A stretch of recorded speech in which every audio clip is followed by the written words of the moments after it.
Next, I created one syllabus. Uh, ठीक है, it's for 2 to 8 days actually. So we will go through it right now.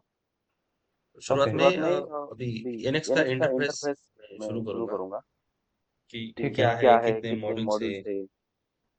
उसके बाद हमारा sketching start हो जाएगा दूसरे दिन। स्केचिंग में क्या कैसे स्केच करना है, प्लेन कैसे सिलेक्ट करना है। उसके बाद तीसरे दिन हाँ स्केच को जी, कंस्ट्रेंट कैसे करना है, हॉरिजॉन्टल, वर्टिकल। उसके बाद फुल्ली कस्टम स्केच ही क्यों करना है, वो कैसे चेक करना है कि ये फुल्ली कस्टम स्केच है कि नहीं है। उसके बाद स्केच के अंदर भी जो कमांड्स है, ऑफसेट, मिरर, ट्रिम, एक्सटेंड, वो मैं कवर करूंगा। उसके बाद पैरामेट्रिक मॉडलिंग आपको सिखाऊंगा। स्केच करने के बेस्ट प्रैक्टिसेस क्या है वो भी कवर कर लूंगा। वैसे डे वाइज हाँ जी, मैंने पूरा बनाया है। ठीक है, बाद में आपको 3D मॉडलिंग एक एक है इसमें, ये भी मैं आपको शेयर कर देता हूँ। ठीक है, तो आज ठीक है, हम शुरू करते हैं NX से। ठीक है, मैं तो पहले आपको एक सिंपल एक ऑटोमेटेड टूल दिखा देता हूँ जो मैंने आपसे बात की थी फोन पे। हाँ जी, जो एक कैड एनिमेशन होता है।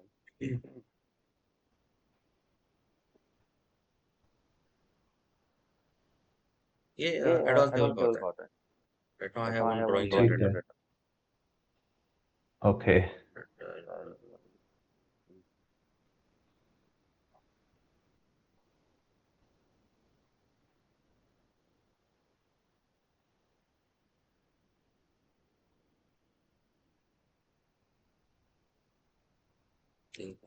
वो कमांड ही मूव है इधर से।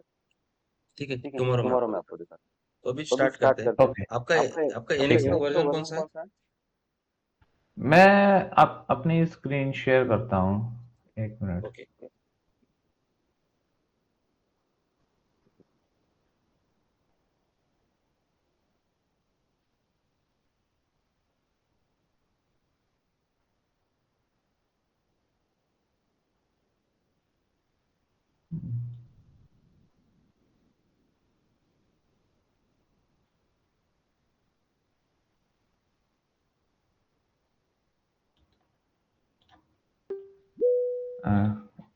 ये है, कैन यू सी? यस। या ये वर्जन है मेरे पास। गो टू द फाइल, ये yes, file, help,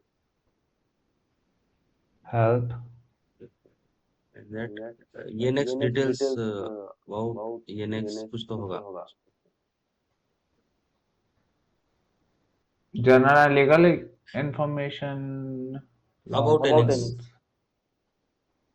about NX, about, हाँ ये है मेरे पास, अबाउट दिस।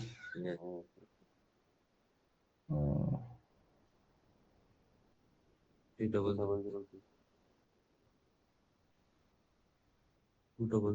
2606 और एडर। एक्चुअली थोड़ा जूम कीजिए, आप दिख नहीं रहा क्लियरली, नहीं कर सकते। ठीक है, देखते हैं। मे बी लेटेस्ट वाला अभी मेरा है मेरा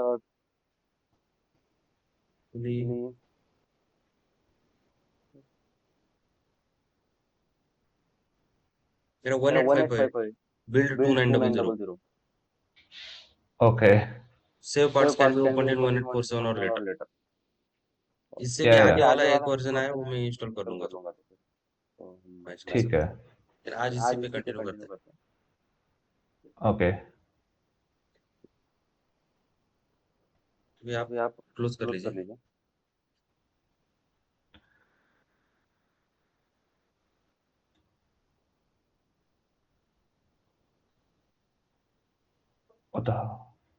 ओके, उसने ऐसा साउंड किया जैसे मीटिंग खत्म हो गई है।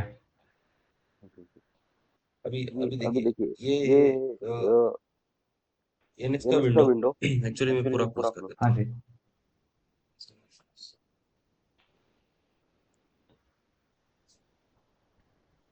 NX का विंडो है, उसमें अभी हाँ अब जी, NX में क्या है कि आप पार्ट फाइल, असेंबली फाइल, सबका एक्सटेंशन सेम होता है। तो हम्म, आप आप अगर न्यू कर रहे हो ना, यहाँ पे अभी मैं न्यू पे गया, न्यू पार्ट मुझे क्रिएट करना है। यहाँ पे बहुत सारे ऑप्शंस है कि मुझे मॉडल लेना है, कि असेंबली लेना है, कि शीट मेटल लेना है। तो एनएक्स हमें इतना फ्रीडम देता है कि अगर मैं मॉडल ले लूँ तो उसके अंदर मैं शीट मेटल का काम कर सकूँ, या फिर अगर मैंने मॉडल ले लिया तो उसके अंदर मैं दूसरे 2-3 मॉडल भी डाल सकूँ। तो अदर सॉफ्टवेयर में आपको पहले डिफाइन करना पड़ता है ये असेंबली फाइल बनेगी कि कौन सी फाइल बनेगी, लेकिन एएनएक्स में उतना प्रोविजन है और वो उतना हमें फ्रीडम देता है। तो ऑलवेज चेक करने का हमारा unit millimetre, UMK system, unit millimetre में काम करेंगे। और अभी मैं मॉडल ले रहा हूँ, कोई सैंपल मॉडल ले रहा हूँ, और उसके बाद उसको पाथ देना है। मैं पहले 2-3 लेक्चर्स में आपको एकदम बेसिक बताऊंगा, बेसिक बेसिक चीजें। ठीक है। मे बी वो बोरिंग लगेगी, लेकिन उसके बाद जब हम एडवांस में जाएंगे तब ये छोटी छोटी चीजें काम आएंगी, ऐसा कि ये पता रहेगा उस टाइम पे। तो हमने अभी पाथ सिलेक्ट कर लिया, मैंने एक लेक्चर्स में पाथ दे दिया कि इसके अंदर ये पार्ट सेव हो जाए। तो मैंने पार्ट फाइल लिया है। उसके बाद ये इन्वायरमेंट खुल के ओपन आ गया। यहाँ पे होम्स, असेंबलीज, कर, ये रिबन है पूरा। और इसमें अगर आपको कुछ, आप यहाँ से डाल भी सकते हैं। अगर राइट क्लिक करेंगे उसी सेक्शन में, तो ये देखिए ये पूरा खुल के आ गया। ये रिबन में polygon modelling, design for additive manufacturing, reverse engineering, ये सब रिबन है। ये अगर आपको कोई दिख नहीं रहा है वहां पे, मान लो वहां पे सरफेस नहीं है, तो आप वहां से राइट क्लिक करने के बाद वहां से ऐड कर सकते हैं। ऐसे अभी मैंने पॉलीगॉन मॉडलिंग ऐड किया, तो उसको निकाल देता हूँ ऐसे। ठीक है। जी। उसके बाद आप कभी भी अगर स्केच शुरू करेंगे, यहाँ पे है स्केच के कमांड्स। उसके बाद एक्सट्रूड वगैरह, जो भी मॉडलिंग है, सिंक्रोनस मॉडलिंग के कमांड है। सिंक्रोनस मॉडलिंग मतलब कोई पार्ट लिया, उसके ऊपर आप offset face, replace face, delete face, ये जो भी आप मॉडलिंग करते हैं उसको सिंक्रोनस बोलते हैं। और जो हम स्केच लेके करते हैं, मान लो मैंने रेक्टेंगल लिया, रेक्टेंगल को डायमेंशन दिया 100x50, तो वो स्केच लेके मैंने उसको पैरामीटर्स डाले, तो ये पैरामीट्रिक मॉडलिंग बोलते हैं उसको। तो मॉडलिंग के दो टाइप होते हैं, एक हो गया पैरामीट्रिक मॉडलिंग और दूसरा हो गया synchronous, synchronous modelling. Parametric modelling मतलब आप स्केच करके उसको बिल्ड करते जाते हैं, पैरामीटर देते हैं उसको। और ठीक है। सिंक्रोनस में मान लो कि आपका कोई कस्टमर है, उसका ऑलरेडी प्रोडक्ट है, उसने उस प्रोडक्ट को 3D स्टेप फाइल में आपको दे दिया और आप उसके ऊपर काम कर रहे हो। उसका offset face, replace okay. Face, वो जो भी कर रहे हो वो सिंक्रोनस मॉडलिंग। और यहाँ पे ये जो लाइन है रिसोर्स बार में, यहाँ पे ये नेविगेटर है, assembly navigator, okay, part navigator. हमें ये लगता ही रहता है, असेंबली नेविगेटर भी लगता है और पार्ट नेविगेटर भी लगता है, क्योंकि जैसे हम असेंबली क्रिएट करते हैं तो पूरे पार्ट्स ऐड किए हुए इधर आते हैं। और पार्ट नेविगेटर में आप जो भी काम करते जाते हो, आपने जो जो कमांड ली, सब यहाँ पे ऐड होते जाते हैं। मतलब आपका हिस्ट्री ट्री क्रिएट होता जाता है। आपने स्केच कमांड लिया, पूरे नए हो एनएक्स के लिए, कि या फिर आपको कुछ एक्सपीरियंस है? ने से ही चलो, मेरे को क्रियो का थोड़ा बहुत एक्सपीरियंस है। ओके, हाँ, एनएक्स के लिए मैं काफी नया हूँ। ओके, तो हम ऐसे ही चलेंगे। तो यहाँ पे आ गया असेंबली नेविगेटर, रिसोर्स बार ऑप्शन में कंस्ट्रेंट नेविगेटर, जो भी कंस्ट्रेंट हम देंगे उसमें, पार्ट नेविगेटर आ गया। यहाँ पे रीयूज लाइब्रेरी आ गई। तो क्या होता है कि हम बहुत सारी चीजें हैं जो हमें यूज करते रहने पड़ती है, स्टैंडर्ड चीजें होती है, जैसे सर्कलिप हो गया, नट बोल्ट हो गए, बेरिंग्स हो गई। जी। बेरिंग नहीं, एक्चुअली बेरिंग नंबर के हिसाब से आता है, बट ऐसे बहुत सारी चीजें हैं कि वो स्टैंडर्ड है, तो हम उसके लिए हम पार्ट कुछ क्रिएट नहीं करते। कुछ ऑनलाइन उनकी लाइब्रेरीज भी होती है, वही से हम डाटा डायरेक्टली ले लेते हैं। ये भी मैं आपको सिखाऊंगा कि वो कैसे लेना है, क्या करना है। तो ये एक हो गया, ये हमने एक पार्ट लिया। और पार्ट में हम अभी ये एब्सोल्यूट कोऑर्डिनेट सिस्टम आ गया, WCS। ठीक है। अगर आपको एक्स्ट्रा कुछ कोऑर्डिनेट सिस्टम डालना है तो आप डाल सकते हैं। यहाँ पे ऑप्शन है, यहाँ पे आप coordinate system datum CS wise डाल सकते हैं। अगर एग्जिस्टिंग है तो एग्जिस्टिंग ओके। लेकिन क्या ठीक। करना है, कभी भी कोई स्केच स्टार्ट करने से पहले कभी भी प्लेन्स ऐड कर लेने, मतलब टॉप प्लेन, राइट, और तीनों प्लेन्स ऐड कर लेना एक्चुअली। वो प्लेन्स इसलिए ऐड करने हैं कि इन फ्यूचर अगर आप पार्ट पहले की से पोजीशन, पहले से नहीं होते? नहीं एनएक्स में नहीं जैसे आते, मैं एनएक्स स्केच में स्टार्ट नहीं, नहीं मैं इसमें जैसे मैं नहीं आता। स्केच स्टार्ट करूंगा आप तो आता नहीं? हाँ जैसे वो अब आप डायरेक्टली हो स्केच पे जाता जाओ। है, लेकिन ये हाँ। क्यों ऐड करना है? देखिए, जैसे आप आगे जाओगे, जैसे दो चार पार्ट आपने ज्यादा बना लिए, बाद में असेंबली करने के बाद में अगर आपको पार्ट को मूव करना है, तो वो इंडिपेंडेंट रहे डब्ल्यूसीएस से, मतलब वो प्लेन्स पे रहे, तो आपको मूव करना एडजस्ट करना उसको इजी होता है यहाँ से भी। मैं ओके। एग्जांपल देता हूँ आपको। अगर मैं डाटम प्लेन ले रहा हूँ, तो मैं ठीक जब है। डाटम प्लेन डाल रहा हूँ ना, तो अभी डिस्टेंस 0 है, तो मैं क्या करूंगा कि मुझे अगर डिस्टेंस चेंज करना है ना, वो डाटम प्लेन को चेंज कर दिया, उसमें डिस्टेंस ऐड सब्ट्रैक्ट कर दिया, तो मेरा काम हो गया, मेरा स्केच वैसे मूव हो जाएगा। तो कभी भी स्टार्ट करने से पहले अभी दो तीन, अब सॉलिडवर्क्स में भी तीनों प्लेन आ जाते हैं इजीली, इसमें भी आ जाते हैं, लेकिन हम कभी भी काम करेंगे एक्स्ट्रा प्लेन डाल के। तीन आपको एक्स्ट्रा प्लेन लेने हैं इसमें, ठीक है। उसके ओके। बाद आपको आपका स्केच स्टार्ट करना है, और इसका आंसर आपको जब हम असेंबली मॉडल में जाएंगे तब मिलेगा ओके। कि ऐसा ही क्यों, क्या जरूरत है इसकी।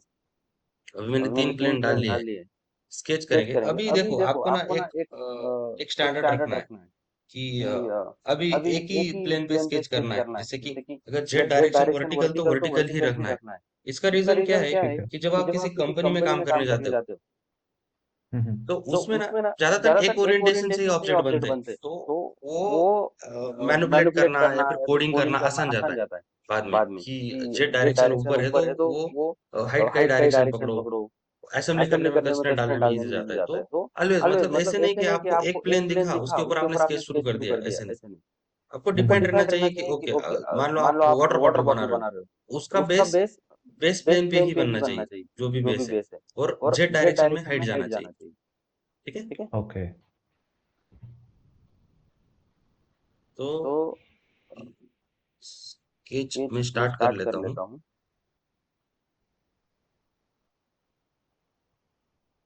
ये स्केच जैसे क्रिएट स्केच करने जाएंगे, वहां पे वो बहुत सारे ऑन पाथ भी देगा, ऑन प्लेन। ये प्लेन पे ले रहा हूँ, ठीक। प्लेन सिलेक्ट कर रहा हूँ, ओके। ओके कर रहा हूँ। यहाँ पे जेड डायरेक्शन वर्टिकल है, देखिए ठीक है। यहाँ पे जो छोटा एरो दिख रहा है, हाँ जी, हाँ जी, हाँ जी, हाँ जी। ओके, और जो एक्स किया ना, तो वैसे घूम के आएगा और एक्स डायरेक्शन ऐसे हो जाएगा, मतलब ये ऐसे हो जाएगा, एक्स ओके। वाई जेड ऐसे वगैरह। उसके बाद हमारे ये सारे, आपको मेरी स्क्रीन क्लियरली दिखती है ना? हाँ जी, हाँ जी, हाँ जी। ओके, मतलब आप पढ़ सकते हो ना कमांड में जो भी ले रहा हूँ, हाँ ज्यादा हाँ, मैं ब्लर तो पढ़ नहीं रहा हूँ। दिखती मेरा ना? ना मेरा मॉनिटर है तो थोड़ा बड़ा सैमसंग का, तो सब क्लियर है। अच्छा अच्छा अच्छा, वो अच्छी बात है, मतलब वो क्लियर दिखना चाहिए। हम्म। तो उसके बाद देखो, जो यहाँ से स्केच स्टार्ट किया, यहाँ पे फिनिश स्केच का कमांड आ गया, जैसे मेरा स्केच खत्म हो जाएगा उसके बाद मैं फिनिश स्केच करूंगा, ठीक है।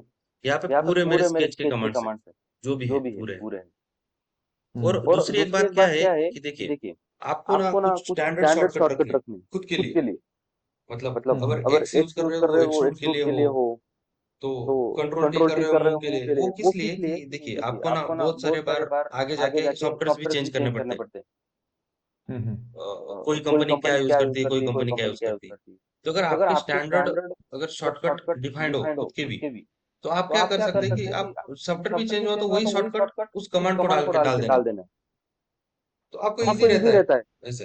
हाँ, मतलब हर बार आपको हर सॉफ्टवेयर में एक्सट्रूड एक्सट्रूड ढूंढने की जरूरत नहीं, एक्स दबाया एक्सट्रूड आ गया ऐसे। तो सेम शॉर्टकट का लिस्ट आप मल्टीपल, हाँ मैं वो भी शेयर करूंगा। मैं ना यार लिख ओके। लेता हूँ आपको शेयर क्या करना है।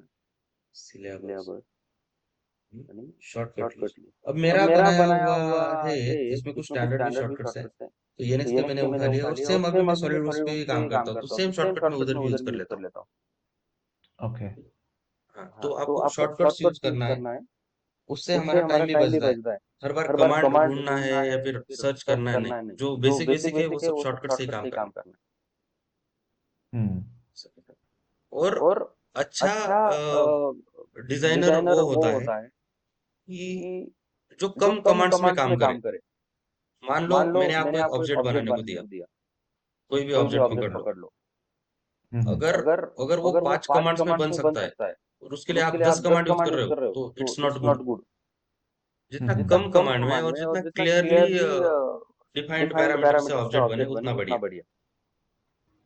हम्म और और जब भी चेंजेस भी करने हो आपको ऑब्जेक्ट्स में, तो वो हम्म ज्यादा क्लटर ना करना है, मतलब कभी भी multiple sketches, multiple planes, multiple points, मतलब आपका ऑब्जेक्ट हिस्ट्री जो भी है, मॉडल हिस्ट्री, वो जितना कम से कम रहे उतना बेस्ट।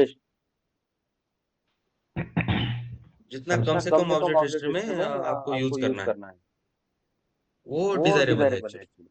तो अभी हम स्केच को स्टार्ट कर देते हैं। रिवर रिसोर्स, माउस कंट्रोल भी मैं आपको बता देता हूँ।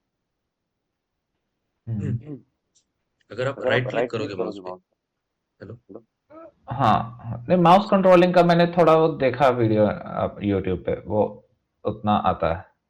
ओके, तो हम स्केच को जाते हैं अभी। हाँ कंसिडर मैं एक हाँ जी। रेक्टेंगल ले लेता हूँ।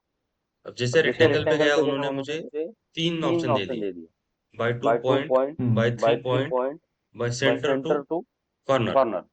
अब 3 पॉइंट यूज होता है जहां आपको किसी एंगल में रेक्टेंगल क्रिएट करना हो। तो बताता हूँ, अब बाय 2 पॉइंट तो सिंपल आ गया, कोई मैंने एक पॉइंट ले लिया और दूसरा पॉइंट दे दिया। ओके, हम्म बाद में अगर ये 3 पॉइंट है, मान लो मुझे किसी 45 डिग्री में कुछ एंगल क्रिएट करके रेक्टेंगल निकालना है, ऐसे कुछ। वहां पे ओके मैं 3 पॉइंट को गया ऐसे। और okay centre to, from centre length width अगर मेरे पास है तो मैं सेंटर को गया, विड्थ डाल के हाँ जी। लेंथ डाला, आ गया रेक्टेंगल में। डिजाइनिंग के लिए अपने कॉर्नर वाला सही रहता है या सेंटर वाला रेक्टेंगल सही रहता है? नहीं, एक्चुअली डिपेंड है आपको। अगर अभी देखिए, अभी मुझे हाँ जी। सेंटर से इक्वली चाहिए तो मैं हाँ सेंटर जी। का रेक्टेंगल लूंगा। और अगर मुझे एक ही ओके। डायरेक्शन में जाना है तो मैं कॉर्नर वाला लूंगा। हाँ वो जी। आपको एक्चुअली डिपेंडेंस है कि आपको कैसा चाहिए, डिपेंड कितना। करता है उस पे अपना, क्या नाम है इसको, असेंबली में बाद में प्रॉब्लम होती है कई बार। हाँ, बट ज्यादातर ये है कि सेंटर वाला ही आपको लेना है ज्यादातर, कि वो हम्म मैनेज करने में आसान होता है, और उसका ये सेंटर प्लेन आता है तो वो सिमेट्रिक भी रहता है। हम्म।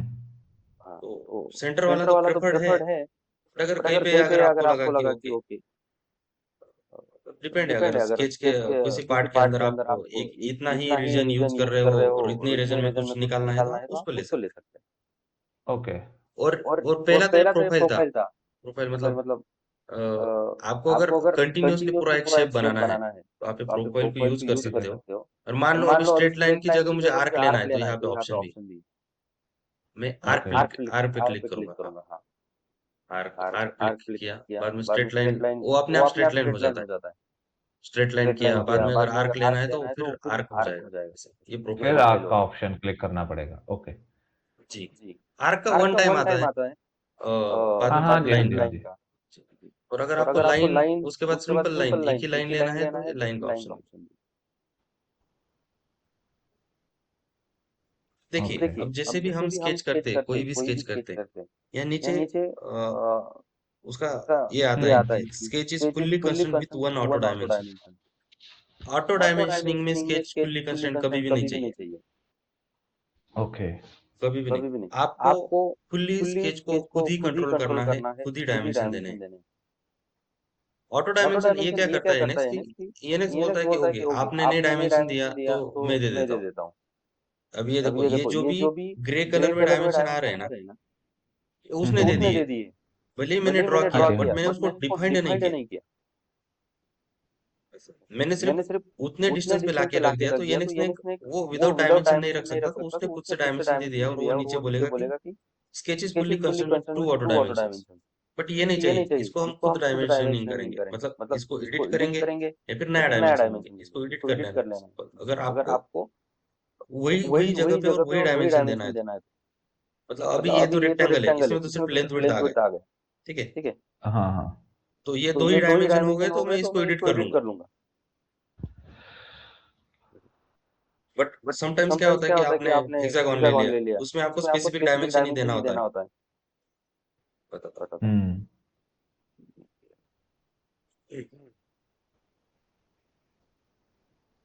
यहाँ पे अभी ये बोलेगा पॉइंट स्पेसिफाई करो। और ये ऐसे आ गया। आगे। उसके बाद अगर मान लो कि मुझे सिर्फ यहाँ से यहाँ तक का ही देना है, तो वैसे मैं डायमेंशन दे सकता हूँ ऐसे। मतलब डिपेंड है आपको, लेकिन ओके। मेन पॉइंट ये है कि आपको कंप्लीटली कंस्ट्रेंट स्केच ही क्रिएट करना है।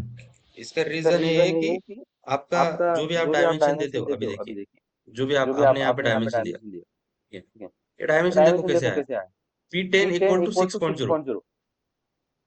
तो जब भी हम डायमेंशन देते हैं, उसको वो कुछ एक नंबर असाइन कर देता है। ओके। ये नंबर हमको मिलता है एक्सप्रेशन में। मतलब आप एक्सेल शीट से आपके स्केच को भी ये कर सकते हो, मैनेज कर सकते हो। ओके।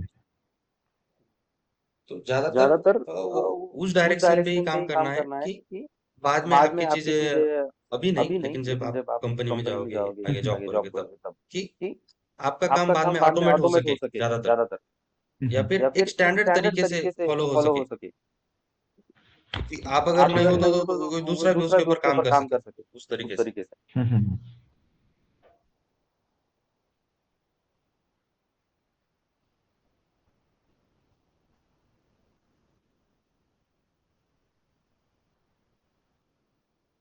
और यहाँ पे फिल्टर भी आता है। आपका मेन जो है, ये देखिए, फिनिश स्केच के हाँ नीचे जी। ये फिल्टर आपको एंटायर एनएक्स में यूज करना है। असेंबली मॉडल में, शीट मेटल मॉडल में, सब जगह पे आपको ये लगेगा। यहाँ पे फिल्टर में आप गए तो आपको मिलेगा कि CSYS आ गया, कर्व्स आ गए, डेटम आ गए। CSY मतलब क्या होता है? CSYS हमारा ये datum, datum system, okay, WCS। Datum को कहते हैं। हाँ, ओके। डेटम और CSYS। कर्व आ गए। ओके। हाँ, ये उसके बाद फीचर्स कोई है तो वो आ गए। अभी मुझे डायमेंशन सिलेक्ट करना है, डायमेंशन ये देखो 2 डायमेंशन है वो सिलेक्ट हो गए। और याद रखना है कि आपने फिल्टर क्या लगाया है, नहीं तो ये इरिटेटिंग हो जाता है कि आप सिलेक्ट करने का ट्राई करते हो और सिलेक्ट नहीं होता, तो आप बोलते हो कि अरे एनएक्स में कुछ खराबी हो गई है, कि ये क्यों नहीं कर रहा, क्यों नहीं कर रहा। तो ये ज्यादातर होता है कि हमने फिल्टर जो लगाया है, ऑलवेज फिल्टर पे ध्यान देने का कि हमने कुछ फिल्टर लगाया है क्या, वो अभी पहले नो सिलेक्शन पे डाल देने का। हेलो हाँ जी, हाँ जी, हाँ जी। जी। उसके बाद ना उसके आगे देखिए, अगर आप देखेंगे कि यहाँ पे फिल्टर आ गया, कि ये कुछ है, लेकिन उसके आगे और है सब फिल्टर।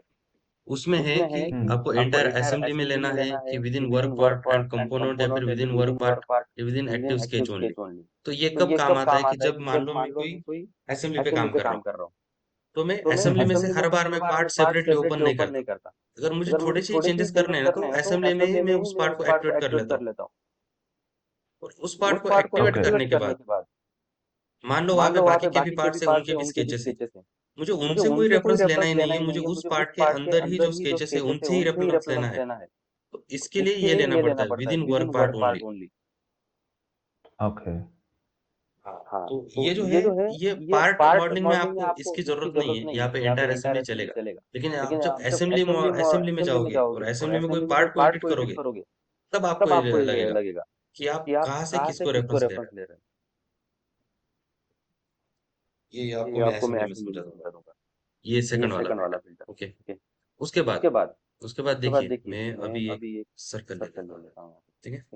सर्कल लिया तो उसके 4 क्वाड्रेंट पॉइंट आ गए, सही है। बट अगर मुझे कुछ, अभी देखो, अभी मुझे एक लाइन निकालनी है, लेकिन वो दे नहीं रहा, क्वाड्रेंट पॉइंट नहीं पकड़ रहा, क्योंकि हाँ ये जी। ऊपर, ये देखिए, ये ऊपर जो लाइन है, ऊपर या मेनू के पास, इसमें आपको क्या क्या पकड़ना है, क्या क्या कंसिडर करना है, सेम ऑटोकैड की तरह यहाँ पे आपको पहले एक्टिवेट करना पड़ेगा। जैसे कि ये है एंड पॉइंट हो गया। अगर आपको किसी लाइन का एंड पॉइंट कंसिडर करके आगे स्केच करना है, तो इसको एक्टिवेट रखना पड़ेगा। अगर डीएक्टिवेटेड है तो लाइन का एंड पॉइंट नहीं पकड़ेगा। उससे पर आपको एक बता देता हूँ, ये मैंने लाइन लिया और अभी मुझे दूसरा लाइन लेना है, ठीक है। अगर ये डीएक्टिवेटेड है, ये देखिए, ये एक्चुअली पकड़ रहा है पर पकड़ता नहीं है। ओके। जैसे मे बी ये सेकंड वाला ऑप्शन भी एक्टिवेटेड है शायद। हाँ, नहीं वो मिड का है, ये वाला। मिड का है, हाँ, वो मिड मिड पॉइंट का का है। है। हाँ, हाँ। ये पॉइंट ऑन करो और ये क्वाड्रेंट पॉइंट, इसको आपको एक्टिवेट कर लेना पड़ेगा। अब देखिए, अब ये क्वाड्रेंट पॉइंट ले रहा है हम्म। ऐसे। तो आपको, आप जब स्केच कर रहे हो तो आपको ये भी देखना है कि ये पॉइंट्स एक्टिवेट है कि नहीं है।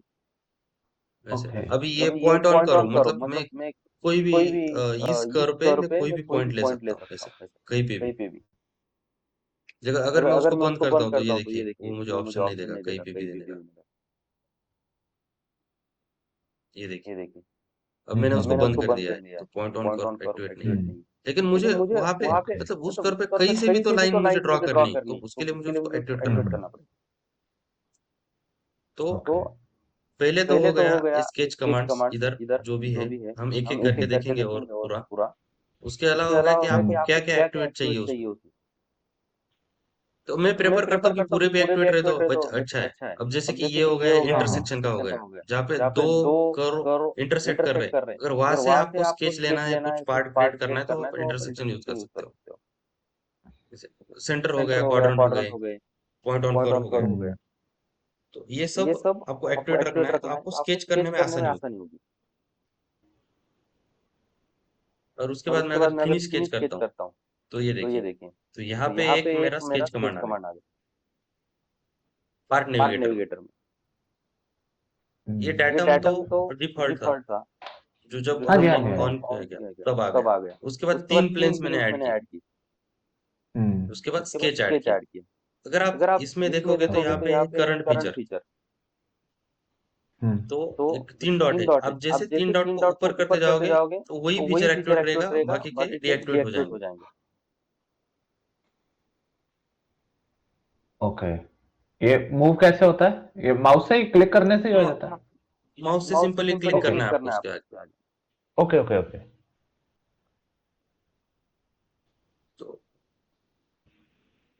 तो ये करंट फीचर भी हमें बहुत बार लगता है कि हम ना स्पेसिफिक हम्म। समटाइम्स ना हिस्ट्री में पीछे जाके किसको एडिट करते हैं।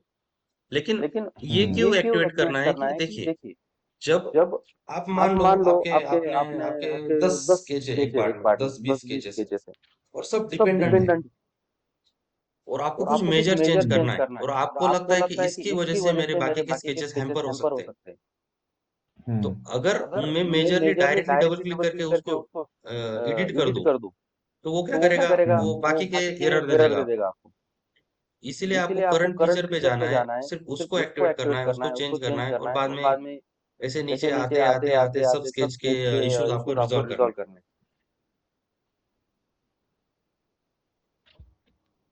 नहीं समझे? नहीं नहीं, समझ गया समझ गया। हाँ, मैं आपको एग्जांपल देता हूँ। मान लो अभी मैंने एक स्केच लिया,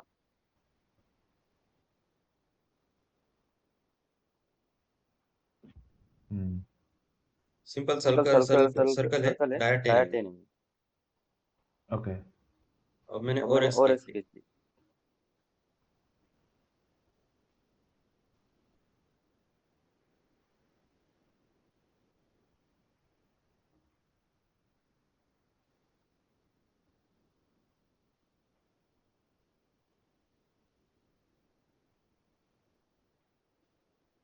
तो एक्चुअली मुझे कंस्ट्रक्ट करना है सर्कल से।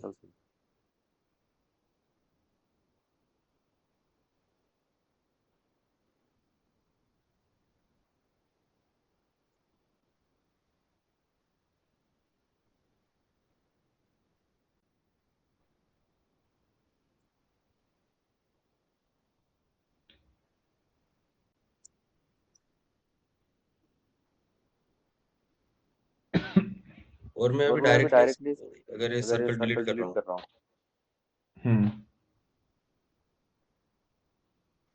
तो ये देखिए यहाँ पे एरर आ गया, वो बोल रहा है कि अंडर कंस्ट्रेंट हो गया आपके स्केचेस की वजह से। ओके। क्योंकि मैंने डिपेंडेंसी दिया था, इसको जब बनाया तब इसको यूज डिपेंडेंस किया। डायरेक्शन लिया था आपने उस सर्कल से, उसका हाँ, रेक्टेंगल का। तो अगर मुझे अभी चेंज करना था तो मैं जो भी करता, मैं यहाँ से करता, पहले इसको चेंज करता, तब मुझे पता चलता कि हाँ मैं इसका ये पैरामीटर चेंज कर रहा हूँ, आगे जाके ये इम्पैक्ट करेगा ऐसे। और दूसरी चीज क्या है कि देखिए, ओके। आप जब पार्ट नेविगेटर में होते हैं ना, तो आपको ये भी चीज याद रखनी है कि कभी कभार कोई स्केच तो एक्टिव नहीं है ना, नहीं तो हम क्या करते कि यहाँ पे कमांड देखिए, अगर स्केच एक्टिव है तो आप बाकी के कमांड्स कोई भी यूज नहीं कर सकते। जब स्केच आपका डीएक्टिवेट हो गया, उसके बाद आप बाकी के कमांड सब यूज कर सकते हैं। तो जब भी कोई स्केच करना है, स्केच को स्टार्ट करना है प्रॉपर तरीके से, उसको फिनिश करना है, उसके बाद बाकी के कमांड्स आप यूज कर सकते हैं। तो मतलब फिनिश स्केच किया है कि नहीं वो भी देखना है। असेंबली में भी समटाइम्स आप जब पार्ट्स पे काम करते हो, तो उस पार्ट को एक्टिवेट किया, उसका स्केच फिनिश किया, वो याद रखना है, वो देख लेना है, मतलब यही से पता चल जाता है। तब तक आप बाकी के कमांड्स यूज नहीं कर सकते। और दूसरी चीज है फिल्टर। आपने अगर फिल्टर लगाया है तो उसको काम करने के बाद निकाल देना है। नहीं तो फिर हम बाकी की चीजें नहीं सिलेक्ट कर पाते। ओके।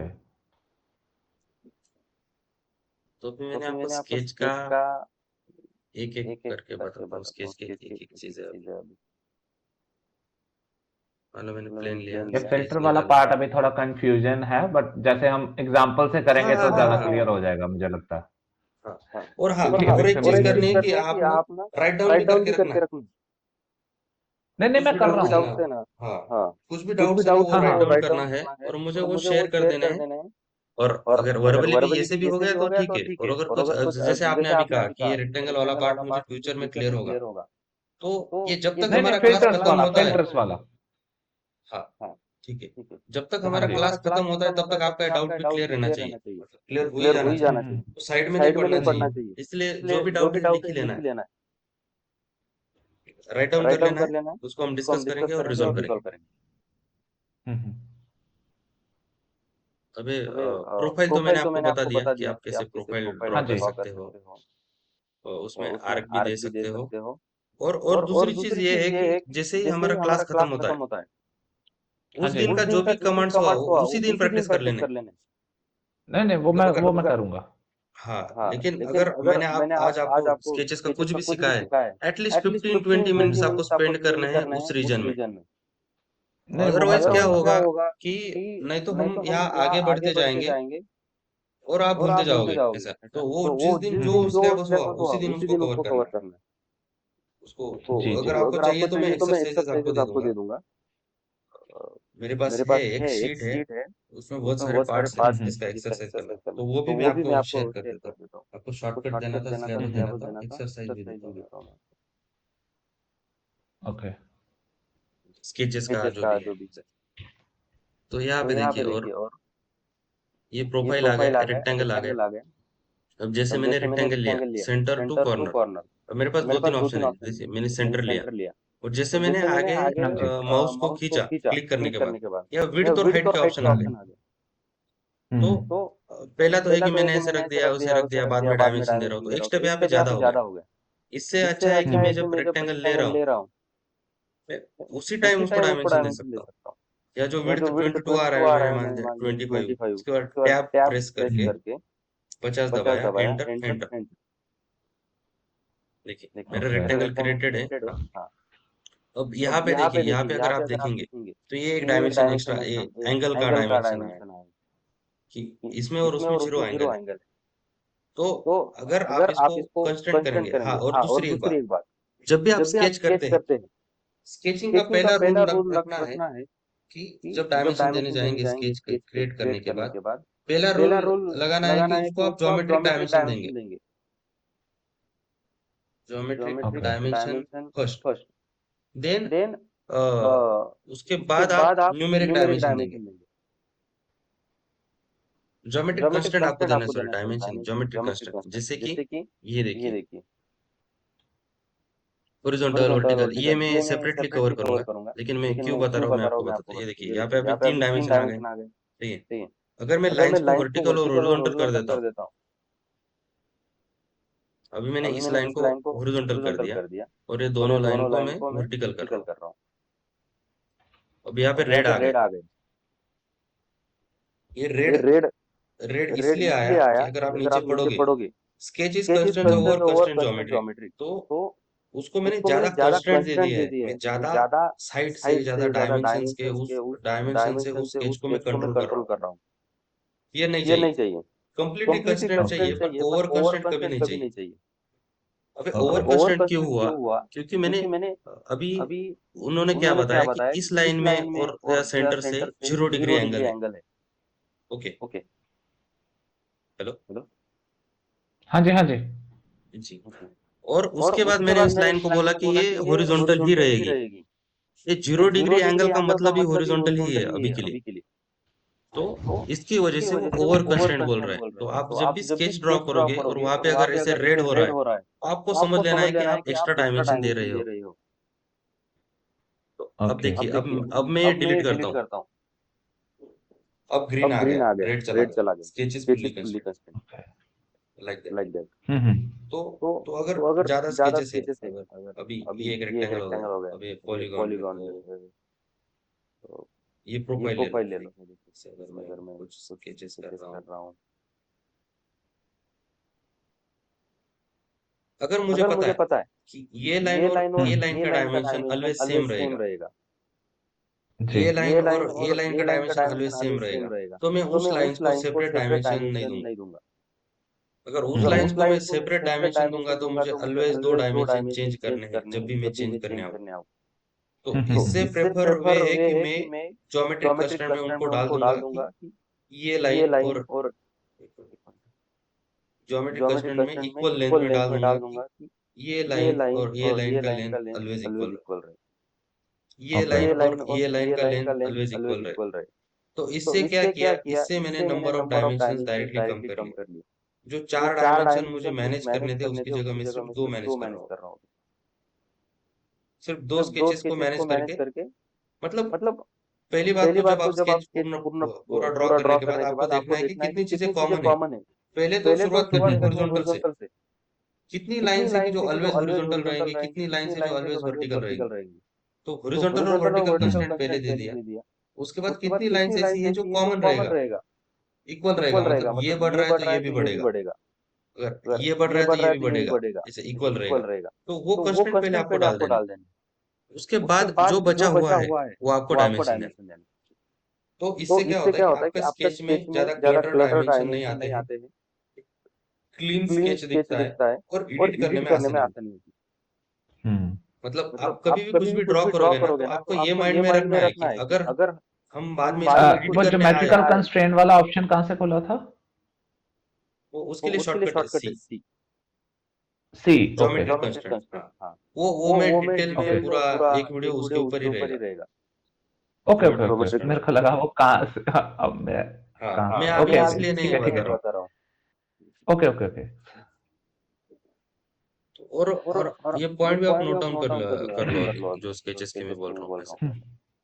हुँ, हुँ, हुँ। जैसे कि इक्वल लेंथ, और ये देखिए, अब जैसे मैंने कंस्ट्रेंट दिया, यहाँ देखो इक्वल का साइन आ गया।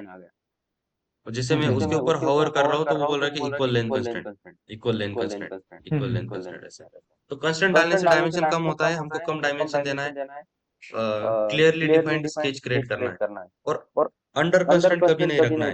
Right now sketch is fully constraint with 6 auto dimensions. Auto dimensions मतलब क्या कि एनएक्स ने खुद डायमेंशन दे दिए, हुँ, वो हमें हुँ। एनएक्स को अथॉरिटी देनी नहीं है। हमारा स्केच है, हम उसको फुल डायमेंशन देंगे। हुँ, हुँ। हाँ, और फुल डायमेंशन हम इसलिए देंगे क्योंकि हमें बाद में उसको कंट्रोल करना पड़ सकता है एक्सप्रेशन थ्रू। एक्सप्रेशंस करके होता है कि जहाँ पे आपके पूरे डायमेंशंस दिखते हैं और आप उसको कंट्रोल कर सकते हैं, ऐसे। अगर हुँ। आपका स्केच कंप्लीटली कंस्ट्रेंट नहीं है, तो वो कैसे भी बिहेव कर सकता है, बिगड़ सकता है। अब देखिए हुँ। मैंने क्या किया कि मैंने क्लिक किया और मैं इसे ड्रैग कर रहा हूँ, तो ये हुँ। स्केच घूम रहा है। और हाँ, कंप्लीटली स्केच चेक करने का ये भी एक तरीका है। आप सिंपली स्केच के ऊपर जाओ और उसको ड्रैग करो। अगर ये ड्रैग हो रहा है तो ये कंप्लीटली कंस्ट्रेंट नहीं है, नहीं हो रहा है तो कंप्लीटली कंस्ट्रेंट है। लेकिन यहाँ पे बताएगा कि ये कंप्लीटली कंस्ट्रेंट है। अब इसको कंप्लीटली कंस्ट्रेंट कैसे करते हैं, देखिए। हुँ। अब इस स्केच में एक पॉइंट में ऐसे लेता हूँ जिसको WCS से मैं कंट्रोल करूंगा, ये बेस वाला लेता हूँ, चलिए। हुँ। अब ये रैपिड डायमेंशन वाला भी मैं बाद में ये डायमेंशंस का जो है मैं कल कवर करूंगा, उसमें कितने डायमेंशन है कैसे ले ओके। सकते हैं। हाँ, अभी मैं क्या करता हूँ, मैंने ये पॉइंट डिसाइड कर लिया। इस पॉइंट को मैं हुँ, पहले हुँ। कंट्रोल करूंगा WCS से, कोऑर्डिनेट सिस्टम से, ठीक है। हुँ। कंट्रोल करूंगा मतलब क्या, उसको मैंने दो पॉइंट दे दिए, एक्स और वाई, क्योंकि हम अभी 2D इन्वायरमेंट में, हुँ, हुँ। जेड जेड डायरेक्शन नहीं है अभी, इसमें 2D है, सिर्फ एक्स एंड वाई डायमेंशन है। तो हमने दो डायमेंशन अगर दे दिए तो वो पॉइंट कंट्रोल हो गया। मतलब 56 में 100 डाल देता हूँ, 100 डाल दिया। और उसके बाद